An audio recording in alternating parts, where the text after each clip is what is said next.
Vous avez forcément déjà vu ces affiches collées au feu rouge. Elles promettent de vous débarrasser de votre vieille voiture. Cette épave invendable qui ne roule plus. Certains proposent même de vous payer juste pour l'embarquer. Comment tirent-ils profit de votre épave? Ont-ils vraiment le droit de vous la racheter? Banlieue parisienne. Nous choisissons l'un de ces numéros au hasard. Au téléphone, nous prétendons posséder un véhicule irréparable, accidenté. Rapidement, l'épaviste au bout du fil nous propose 150 €. On rachète tout en fait, pour être clair. Nous disons ne pas avoir de carte grise, ni aucun document officiel. Que deviendra la voiture? Lui-même l'ignore. Vu que vous n'avez pas de carte grise, rien du tout, c'est sûrement pour la pièce. Hein. D'accord. Pire des cas pour l'export, mais bon. Et c'est légal, moi je risque rien. Non, il n'y a pas de souci. Au niveau de ça, il n'y a pas de souci. En fait, c'est illégal. Cet homme n'a aucune entreprise déclarée. Il n'a pas le droit d'acheter notre épave.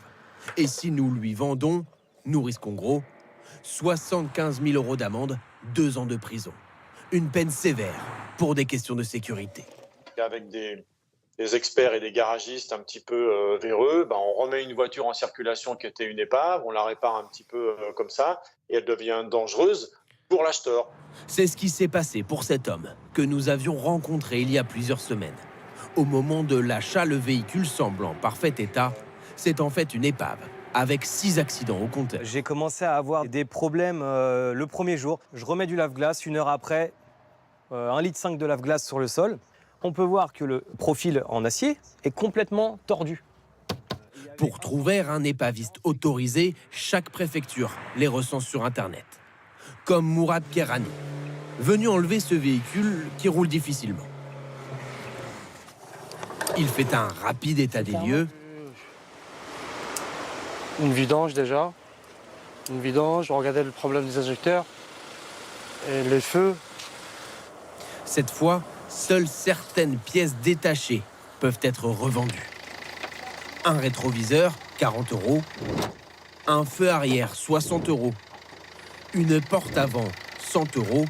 Et le moteur, 200 €. Plus la ferraille, gain aujourd'hui, 600 €. Sans avoir déboursé quoi que ce soit à son propriétaire, heureux de s'en séparer. Bon, la revente de cet été-là, on va dire que ça se fait pas, quoi, parce qu'il y a vraiment beaucoup de réparations dedans. Après, bon, ça, on se débarrasse et ça arrange tout le monde. Un contrat de vente gratuit est signé, tout est en règle. Également, merci beaucoup. Combien d'épavistes exercent sans autorisation? Difficile de le dire.